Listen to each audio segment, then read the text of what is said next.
الحمد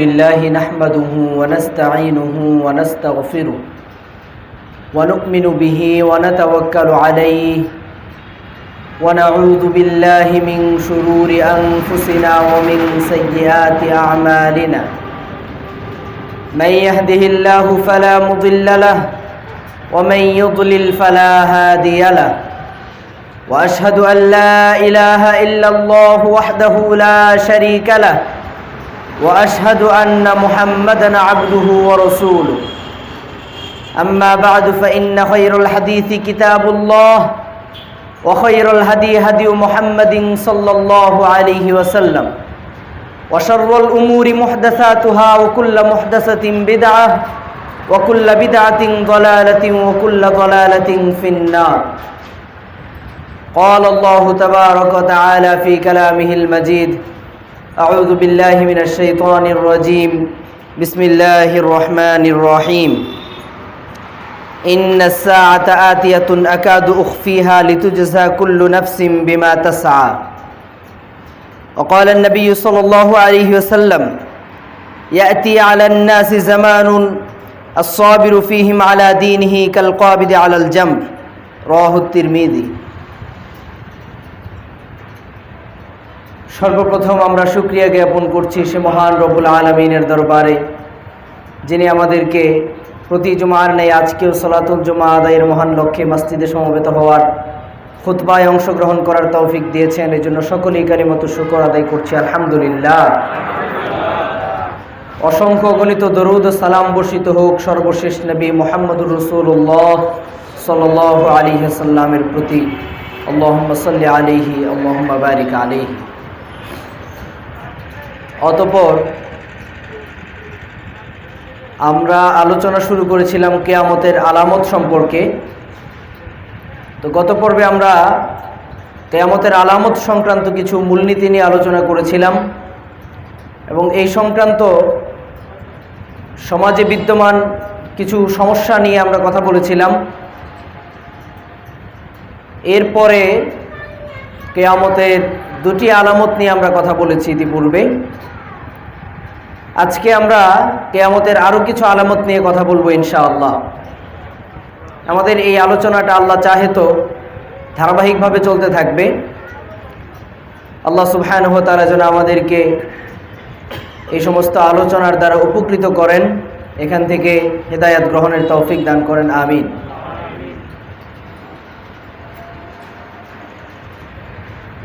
কিয়ামতের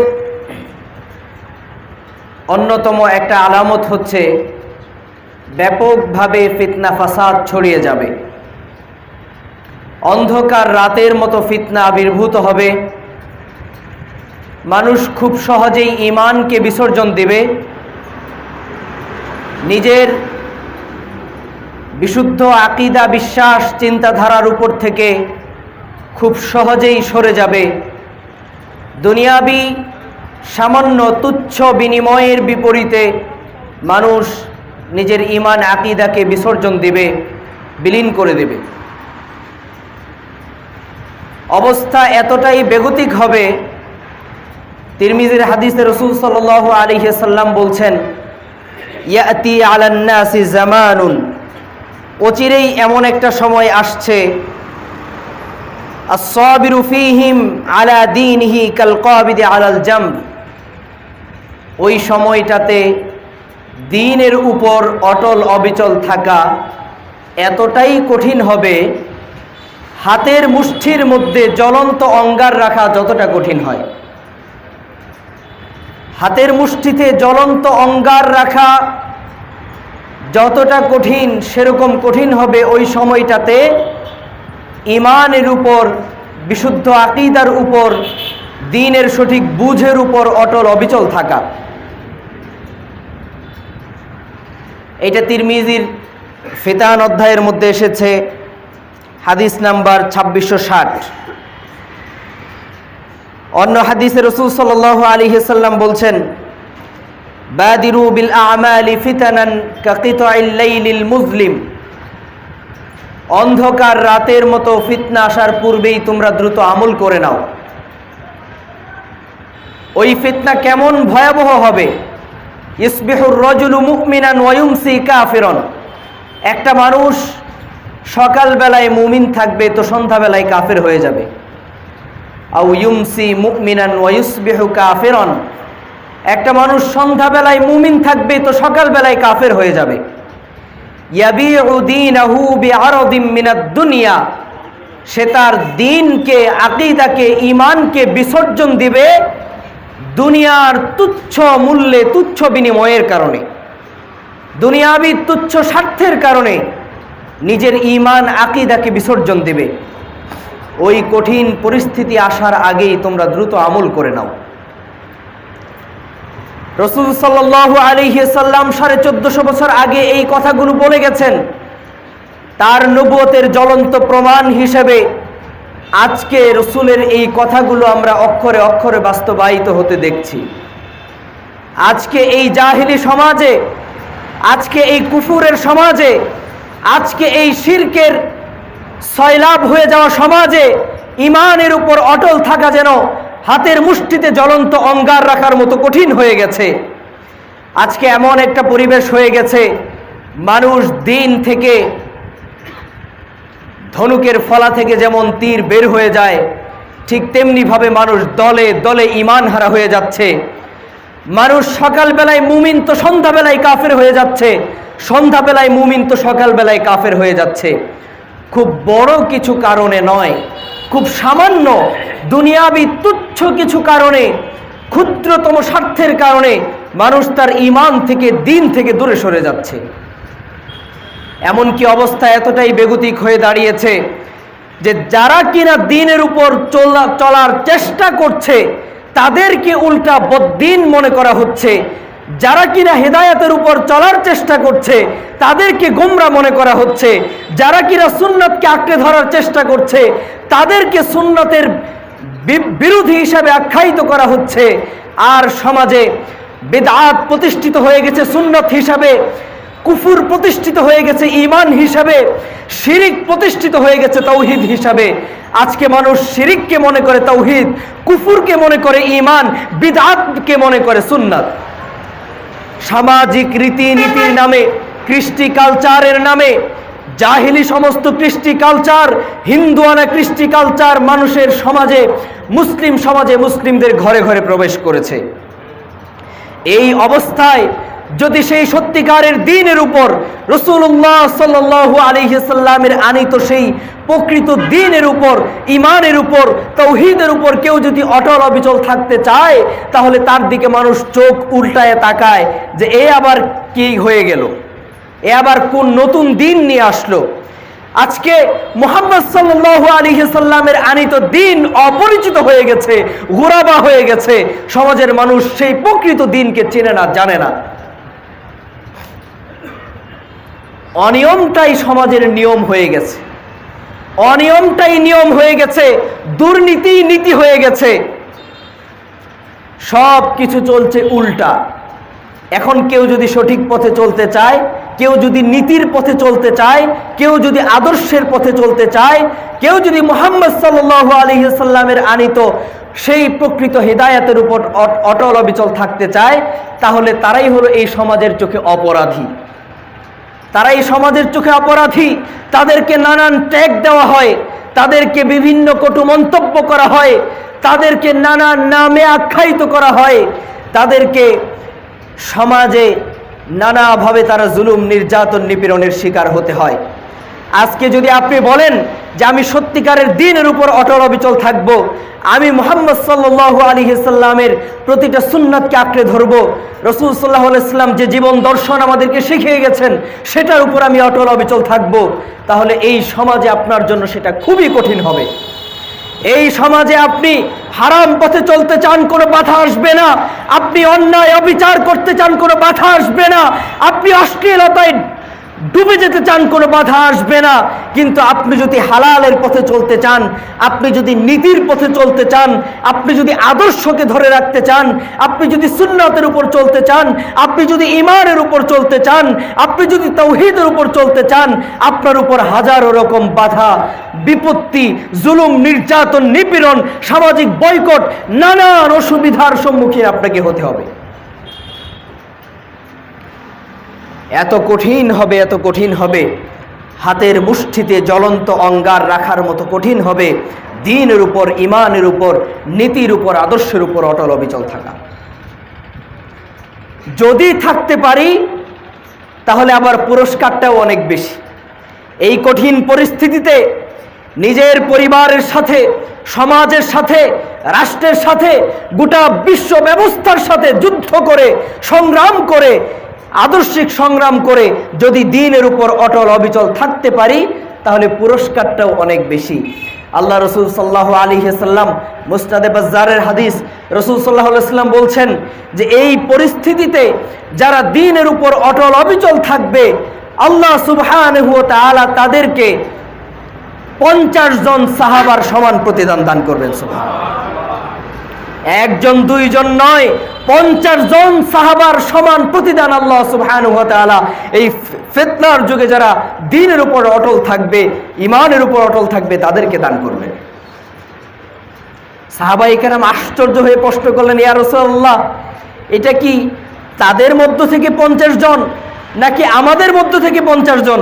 আল্লাহ রাসূল সাল্লাল্লাহু আলাইহি ওয়াসাল্লাম বলছেন, না না, তোমাদের মধ্য থেকে 50 জনের সমান সওয়াব প্রতিদান তাদেরকে দেওয়া হবে। সুবহানাল্লাহ।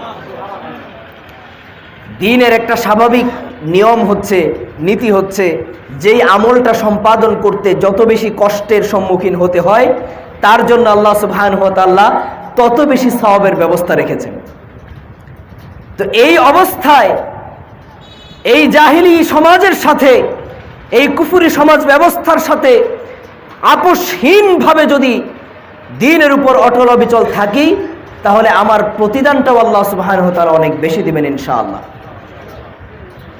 এই জন্যে অল্প কিছু দিন, অল্প কিছু সময়, দুনিয়ার এই সামান্য সময়টুকু যদি আমরা দ্বীনের উপর অটল অবিচল থেকে কাটাতে পারি, বিশুদ্ধ ঈমান আকীদার উপর অটল অবিচল থাকতে পারি, সালাফদের বুঝের উপর অটল অবিচল থাকতে পারি, তাহলে আমাদের জন্য সুসংবাদ অপেক্ষা করছে।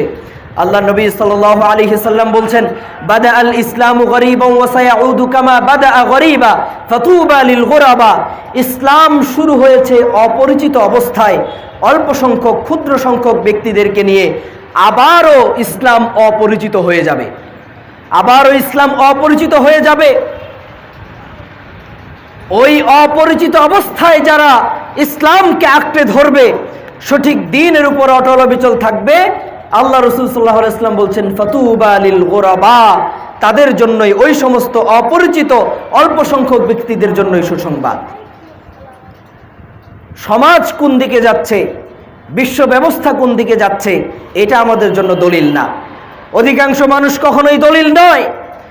ইয়াত্তাবিউনা ইল্লা যন, অধিকাংশ মানুষ শুধুমাত্র ধারণার অনুসরণ করে, প্রবৃত্তির অনুসরণ করে। এজন্য অধিকাংশ মানুষ, সমাজের মানুষ আমাদের দলিল নয়। আমাদের দলিল হচ্ছে কোরআন, সুন্নাহ এবং সালাফদের বুঝ।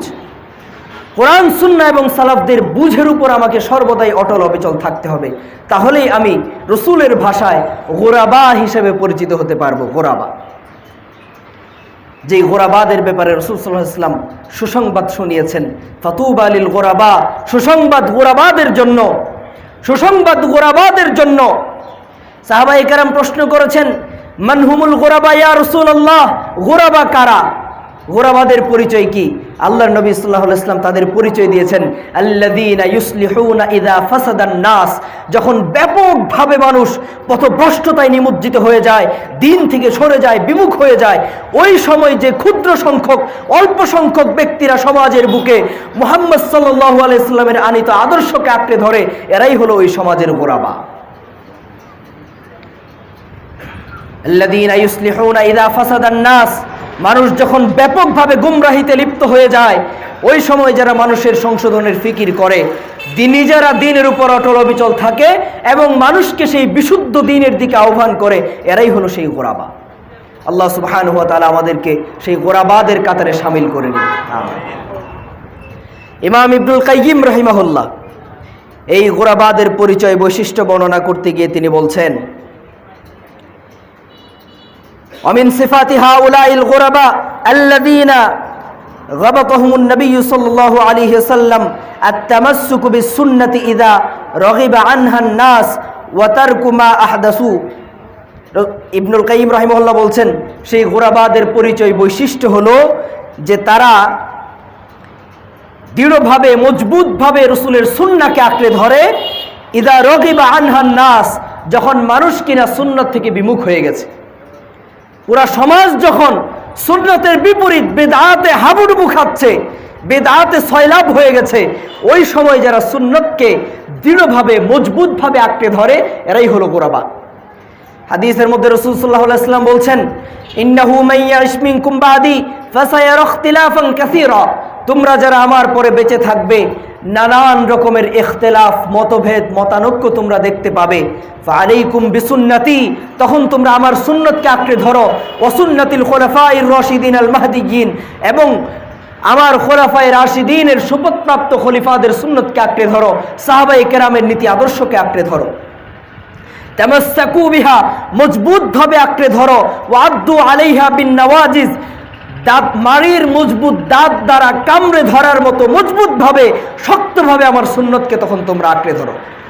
ফিতনার সময়ে বেদাতের জামানায় আমাদের কর্তব্য হচ্ছে সুন্নতকে আঁকড়ে ধরা। ইমাম ইবনুল কাইয়িম এরপর বলছেন, ওয়া ইন কানা হুয়াল মারুফু ইনদাহুম, যদিও মানুষ ওই বেদাতটাকেই সুন্নত মনে করে বসে থাকে, যখন মানুষ বেদাতটাকেই সুন্নত মনে করে, বেদাতটাকেই মুনকারটাকেই মারুফ মনে করে, অসৎ কাজকেই নেক কাজ মনে করে, ওই সময় তারা কি করে? সুন্নতকে আঁকড়ে ধরে থাকে। ওয়া তাজরিদুত তাওহীদ ওয়া ইন আনকারা যালিকা আকসারুন নাস, সমাজের অধিকাংশ মানুষই যখন তাওহীদকে অস্বীকার করে, তাওহীদ থেকে বিমুখ হয়ে যায়, ওই সময় তারা তাওহীদকে দৃঢ়ভাবে মজবুতভাবে আঁকড়ে ধরে বাস্তবায়ন করে। ওয়াতারকুল ইনতিসাবি ইলা আহাদি গায়রিল্লাহি ওয়া রাসূলি, তারা আল্লাহ এবং তার রসুল ব্যতীত অন্য কারো দিকে নিজেদেরকে সম্পৃক্ত করে না, অন্য কোনো পরিচয়ে নিজেদেরকে পরিচিত করে না। লা শাইখা ওয়ালা তরিকাতা ওয়ালা মাযহাবা ওয়ালা তাইফা, না কোনো শায়েখ, না কোনো তাইফা, না কোনো তরিকা, না কোনো দল, না কোনো ইজম, না কোনো ক্রেসি, না কোনো মতবাদ, কোনো কিছুর সাথে নিজেদেরকে তারা সম্পৃক্ত করে না, বরং বাল হাউলাইল গুরাবা মুনতাসিবুনা ইলাল্লাহি বিল উবুদিয়্যাতি লাহু ওয়াহদা, বরং একনিষ্ঠভাবে তখন তারা তাওহীদের মাধ্যমে আল্লাহ তাআলার দিকে নিজেদেরকে সম্পৃক্ত করে। আমাদের সম্বন্ধ হচ্ছে আল্লাহর দিকে, আমাদের পরিচয় একটাই, আমরা মুসলিম, আল্লাহর কাছে আত্মসমর্পিত, আল্লাহর বান্দা, আল্লাহর গোলাম। ওয়া ইলা রাসূলিহি বিল ইত্তিবা'i লাম্মা জাআ বিহি ওয়াহদা, এবং রাসূল সাল্লাল্লাহু আলাইহি ওয়াসাল্লাম যা কিছু নিয়ে এসেছেন সেসবের প্রতি আত্মসমর্পণ, আনুগত্যের মাধ্যমে রাসূলের দিকে নিজেদেরকে সম্পৃক্ত করে, আল্লাহর দিকে সম্পৃক্ত করে, রাসূলের দিকে সম্পৃক্ত করে, আল্লাহর বান্দা, রাসূলের উম্মত, এর বাইরে আমাদের ভিন্ন কোনো পরিচয় নাই। এই গুরাবাদের পরিচয় হবে এরা কোনো দল, মত, তন্ত্র, মন্ত্র, ইজমের সাথে নিজেদেরকে সম্পৃক্ত করবে না, না কোনো ইসলামের নামে আবিষ্কৃত নতুন কোনো মতবাদ, নতুন কোনো ফিরকার সাথে নিজেদেরকে সম্পৃক্ত করবে, না খারিজি, না মুরজিয়া, না রাফিজি, না শিয়া, না কাদরিয়া, না জাবরিয়া, না মুতাজিলা, না জাহমিয়া, না মুআত্তিলা, না কোনো ফিরকার সাথেই না। রাসূল সাল্লাল্লাহু আলাইহি ওয়াসাল্লাম যেই নীতি দর্শনের উপর তার উম্মতকে রেখে গেছেন, সাহাবা আজমাইনের জামাতকে রেখে গেছেন, সেই জামাতের অনুসরণই হচ্ছে আমাদের পথ। আল্লাহ এবং তার রাসূলের আনুগত্য ব্যতীত ভিন্ন কোনো দিকে আমাদের দৃষ্টি নাই, কোনো নজর নাই। তবে হ্যাঁ, যার কথা এই দুই মূলনীতির সাথে মিলে যাবে, আল্লাহর কথার সাথে মিলে যাবে, রসুলের কথার সাথে মিলে যাবে, তাদের কথা আমরা নির্দ্বিধায় গ্রহণ করে নেই, কারণ এটা তো প্রকারান্তরে আল্লাহরই কথা, রসুলেরই কথা। এরপর তিনি বলছেন, ওয়াহা উলাই হুমুল কাবিদুনা আলাল জামরি হাক্কান ওয়া আকসারুন নাস বাল কুল্লুহুম লাইমুন লাহুম। ইবনুল কাইয়িম বলছেন, এরাই হলো ওই সময়ে হাতের মুষ্টিতে হাতের মুষ্টিতে জ্বলন্ত অঙ্গার রাখার মতো ইমানকে আঁকড়ে ধারণকারী, ইমানকে ধারণকারী। ওয়া আকসারুন নাস বাল কুল্লুহুম লাইমুন লাহুম, অথচ সমাজের বেশিরভাগ মানুষ, অধিকাংশ মানুষ এই জন্য তাদেরকে উল্টা নিন্দা করে। উল্টা সমাজের অধিকাংশ মানুষ এই জন্য, কেন তারা বিশুদ্ধ দ্বীনকে, নববী মানহাজকে, চিন্তাধারাকে তারা আঁকড়ে ধরলো, এই জন্য সমাজের অধিকাংশ মানুষ তাদেরকে কি করে? নিন্দা করে, তাদের ব্যাপারে কটু মন্তব্য ছুড়ে, তাদেরকে নানান ট্যাগ দেয়, তাদেরকে নানান নামে আখ্যায়িত করে, নানা পরিচয়ে তাদেরকে পরিচিত করে। কিন্তু এগুলোর কোনো কিছুকেই তারা পরোয়া করে না। ফলে গুরবাতিহিম বাইনা হাযাল খালক, এরা এই সমাজের মধ্যে অপরিচিত হয়ে যায়, এদেরকে চেনে না, জানে না, এরা ফেমাস হয় না, সেলিব্রিটি হয় না, এরা সমাজের কাছে গ্রহণযোগ্য কোনো ব্যক্তিত্ব হয় না, কিন্তু এরা প্রত্যেকেই আল্লাহর দরবারে গ্রহণযোগ্য হয়। এদের গ্রহণযোগ্যতা কার দরবারে? আল্লাহর দরবারে। আজকে আমাদের একটা বদ স্বভাব হচ্ছে, আমরা শুধু পপুলারিটি খুঁজি, গ্রহণযোগ্যতা খুঁজি। কোন বক্তা ফেমাস, কোন বক্তা সমাজে পপুলার, কোন বক্তা সমাজে মানুষকে জমাইতে পারে, হাসাইতে পারে, কাঁদাইতে পারে, নাচাইতে পারে, ঘুরাইতে পারে ইচ্ছা মতো, এই ধরনের ফেমাস বক্তাদের পেছনে আমরা ছুটি, বক্তাদের পেছনে ছুটি। মনে রাখতে হবে, এই সমাজে বক্তব্যের জগতে মাঠে যারা আছে, আমি দৃঢ়তার সাথে বলছি, এর 90% হলো মূর্খ, জাহেল, দ্বীনের ন্যূনতম জ্ঞান এদের নাই। একেবারে সহি হোক আর গায়রে সহি হোক, 90% বক্তার অবস্থা হলো এই অবস্থা। ওই সমাজে কিছু কিচ্ছা কাহিনী মুখস্থ করে নিলেই সারা বছর এগুলো দিয়ে ওয়াজের মাঠ গরম করে রাখা যায়, ওয়াজের মাঠ ধরে রাখা যায়। আর আমাদের সমাজে নিজেদেরকে যারা আমরা একটু সহি মুসলিম হিসেবে পরিচয় দেই, আমাদের মধ্যে ব্যাধি হচ্ছে যে ওই যে অল্প কিছু আয়াত আর কিছু হাদিস মুখস্থ করে নিয়ে, নির্দিষ্ট কয়েকটা টপিক মুখস্থ করে নিয়ে সারা বছর ঘুরে ফিরে দেখা যায় খুতবাতেও এগুলা, আলোচনাতেও এগুলা, ঘরোয়া বৈঠকেও এগুলা, মাহফিলেও এগুলা, সারা বছর এগুলাই চলতে থাকে। দ্বীনের জন্য আর কোনো বিষয়ই নেই, দ্বীনের জন্য আর কোনো বিষয়ই নাই। অল্প কয়েকটা বিষয়, এগুলোর ব্যাপারে একবারে পৃষ্ঠা নাম্বার, লাইন নাম্বার মুখস্থ করে নিই। আমরা তো মনে করি বাপরে বাপ, কত বড় বক্তা, কত বড় মুহাক্কিক, না জানি এক লাইন ইবারত পড়ার যোগ্যতা নাই, এক লাইন ইবারত পড়ার যোগ্যতা নাই, কোরআনের একটা আয়াত পড়ে তর্জমা করার যোগ্যতা নাই, নাসেখ মানসুখ সম্পর্কে কোনো ধারণা নাই, উসুল দ্বীনের মূলনীতি সম্পর্কে কোনো ধারণা নাই, সালাফদের মানহাজ সম্পর্কে কোনো ধারণা নাই, বড় বড় বক্তা হয়ে বসে আছে। আল্লাহ সুবহানাহু ওয়া তাআলা আমাদেরকে থেকে হেফাজত করুন। এবং এই পরিস্থিতিতে আমাদেরকে দ্বীনের প্রকৃত চিন্তাধারা, রাসূল সাল্লাল্লাহু আলাইহি ওয়াসাল্লামের আনিত দ্বীনের উপর, সঠিক চিন্তা দর্শনের উপর অটল অবিচল থাকার তৌফিক দান করুন, আমিন। আর একটা হাদিস যেটা আমাদের এই সমাজের বাস্তব চিত্রটা খুব মারাত্মকভাবে তুলে ধরেছে, বাইহাকিতে হাদিসটা এসেছে, লা ইয়াবকা মিনাল ইসলামি ইল্লা ইসমু, এমন একটা সময় আসবে যখন ইসলামের নামটা ছাড়া আর কিছুই থাকবে না। ওয়ালা ইয়াবকা মিনাল কুরআনি ইল্লা রসমু, কোরআনের রসম ছাড়া আর কিছুই থাকবে না। তেলাওয়াত হবে, হরফগুলো থাকবে, কিন্তু এর নীতি বিধান সমাজে বাস্তবায়িত থাকবে না। না সমাজে, না পরিবারে, না রাষ্ট্রে, না কোথাও কোরআনের বিধিবিধান প্রতিষ্ঠিত থাকবে না। মাসাজিদুহুম আমিরাতুন ওয়া হিয়া খারাবুম মিনাল হুদা, মসজিদগুলো হবে অত্যন্ত চাকচিক্যময়, কিন্তু ভেতরটা হবে হেদায়েত শূন্য। মসজিদগুলো হবে হেদায়েত শূন্য। উলামাউহুম শাররুন তাহতা মিন আদিমিস সামা, ওই সমাজের আলেম নামে পরিচিত যারা, এরাই হবে সমাজের সবচেয়ে নিকৃষ্ট শ্রেণী। সমাজের সবচেয়ে নিকৃষ্ট শ্রেণীর লোকগুলো আলেম হিসেবে পরিচিতি লাভ করবে। তাখরুজু মিনহুমুল ফিতনাতু ওয়া তাউদু ইলাইহিম, তাদের থেকে নানা রকমের ফিতনা বের হবে এবং এই ফিতনা আবার তাদের দিকেই ফিরে যাবে, তাদেরকে ওই ফিতনা আবার গ্রাস করবে। আজকে যাদেরকে আমরা মনে করি হকের ঝান্ডাবাহী, যাদেরকে আমরা মনে করি তাওহীদের ঝান্ডাবাহী, তাওহীদের পতাকাবাহী, আজকে তারাই কিনা তাগুতের পক্ষে কথা বলার জন্য উৎপেতে থাকে। আজকে তাদের মুখ থেকেই কিনা কুফুরের পক্ষে সাফাই তারা গাইতে থাকেন, তাদের পক্ষ থেকেই কিনা কুফুরের পক্ষে কুফুরের সাথে জাহিলিয়াতের সাথে আপোষকামিতার সবক শোনা যায় তাদের মুখ থেকে। আজকে তাদের থেকে এই ফিতনা বের হচ্ছে, আবার এই ফিতনা ঘুরে ফিরে তাদেরকেই নিজেদের ফিতনায় নিজেরাই পতিত হচ্ছে। এরা সমাজের বুকে একটা বিশৃঙ্খলা সৃষ্টি করে, এরপরে একটা পর্যায়ে গিয়ে নিজেরাই আবার চিন্তা করে এই কি করলাম, তখন আবার উল্টা বোঝায়।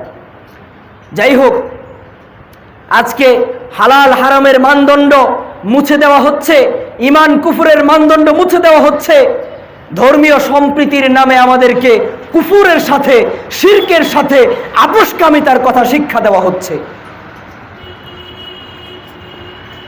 এই কঠিন পরিস্থিতিতে খুব সচেতন থাকতে হবে, দ্বীনের ব্যাপারে জ্ঞান অর্জন করতে হবে, আকীদার মৌলিক বিষয়গুলো সম্পর্কে জানতে হবে, কোরআন এবং সুন্নাহর বিশুদ্ধ জ্ঞান অর্জন করতে হবে, আলেমদের সোহবতে দ্বীনের বিশুদ্ধ জ্ঞান অর্জন করার চেষ্টা করে যেতে হবে। কোনো ধরনের বাতিল ফেরকা মতবাদ, ইসলামের নামে আবিষ্কৃত কোনো দল মত ইজম ক্রাসির সাথে আমাদের কোনো ধরনের সম্পর্ক থাকবে না। আমাদের সম্পর্ক হবে আল্লাহ এবং তার রসুলের সাথে, আল্লাহ এবং তার রসুলের দিকে হবে আমাদের নিসবাত। যাই হোক, আজকে এই অবস্থাটা, এই হাদিসের বাস্তবতাটা আমরা দেখতে পাচ্ছি, স্বচক্ষে দেখতে পাচ্ছি। আজকে ইসলামের নামটা ছাড়া আর কিছুই নাই। বিশাল বিশাল মসজিদ আছে, টাইলস মোজাইক করে মসজিদ করা হয়েছে, সুরম্য প্রাসাদের মতো মসজিদ তৈরি করা হয়েছে, কিন্তু সেখান থেকে আল্লাহর তাওহীদের ব্যাপারে কোনো আওয়াজ ওঠে না, সেখান থেকে কুফুরের ব্যাপারে কোনো আলোচনা ওঠে না, সেখান থেকে মিল্লাতে ইব্রাহিম তথা আল ওয়ালা ওয়াল বারার ব্যাপারে কোনো কথা শোনা যায় না। সেখান থেকে শোনা যায় কুফুরের সাথে আপোষকামিতার কথা, সেখানে শোনা যায় জাহিলিয়াতের সাথে আপোষকামিতার কথা, সেখানে শোনা যায় ধর্মীয় সম্প্রীতির নামে সর্বধর্মীয় মতবাদের দীক্ষার কথা সেখানে শোনা যায়। প্রিয় ভাইয়েরা, আজকে ইসলামের নামে বড় বড় মসজিদ হচ্ছে, মাদ্রাসা হচ্ছে, বিভিন্ন সংগঠন হচ্ছে, বিভিন্ন দিক থেকে ইসলামের নামে বিভিন্ন রকম জিনিস আবিষ্কার হচ্ছে, তৈরি হচ্ছে। এগুলো ভালো, কিন্তু আমাদেরকে মনে রাখতে হবে যে এগুলোই ইসলামের মূল না। ইসলামের মূল তো হচ্ছে তাওহীদ, ইসলামের মূল তো হচ্ছে শিরকের ব্যাপারে, কুফুরের ব্যাপারে আপোষহীনতা। এটাই যদি না থাকে, যদি মিল্লাতে ইব্রাহিমের মূল শিক্ষাই আমরা ভুলে যাই, তাহলে আমাদের এই সুরম্য অট্টালিকা, চাকচিক্যপূর্ণ মসজিদ দিয়ে আমাদের কোনো কাজ হবে না। যেই মসজিদ থেকে তাওহীদের আওয়াজ বুলন্দ হয়, ঈমানের বাণী উচ্চকিত হয়, শিরকের বিরুদ্ধে, কুফুরের বিরুদ্ধে, নেফাকের বিরুদ্ধে খোলামেলা কথা বলা যায় না, সেই মসজিদের কোনো প্রয়োজন এই সমাজে নাই।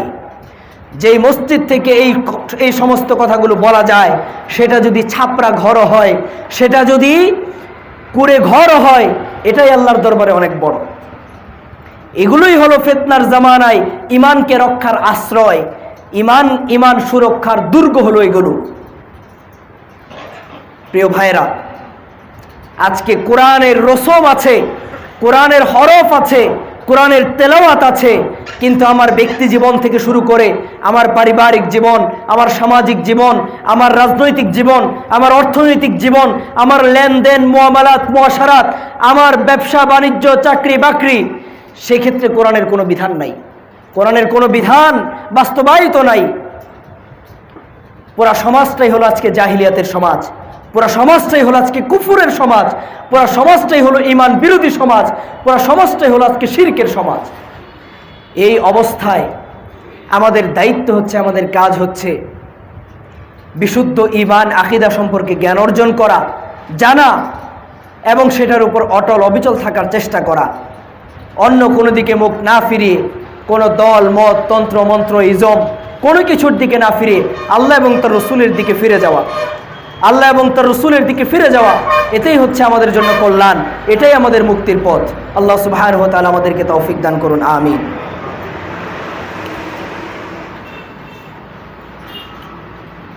এইভাবে ইনশাআল্লাহ আমরা ধারাবাহিকভাবে আলোচনা করতে থাকব যে কি কি ধরনের ফিতনা আমাদের সমাজে এই বর্তমান পরিস্থিতিতে কি কি ফিতনা আমাদেরকে চতুর্দিক থেকে গ্রাস করছে, সেই ফিতনাগুলো নিয়ে আমরা ইনশাআল্লাহ ধারাবাহিকভাবে আলোচনা করব। কিয়ামতের পূর্ব সময়ে কি কি ফিতনা প্রকাশ পাবে, সেই ফিতনাগুলোর ক্ষেত্রে আমাদের করণীয় কি, এই বিষয়গুলো নিয়ে আমরা ইনশাআল্লাহ ধারাবাহিকভাবে আলোচনা করতে থাকব। আল্লাহ সুবহানাহু ওয়া তাআলা যেন আমাদেরকে তৌফিক দান করেন, আমিন। ওয়া সাল্লাল্লাহু তাআলা আলা খাইরি খালকি মুহাম্মাদিন ওয়া আলিহি ওয়া আসহাবিহি আজমাইন।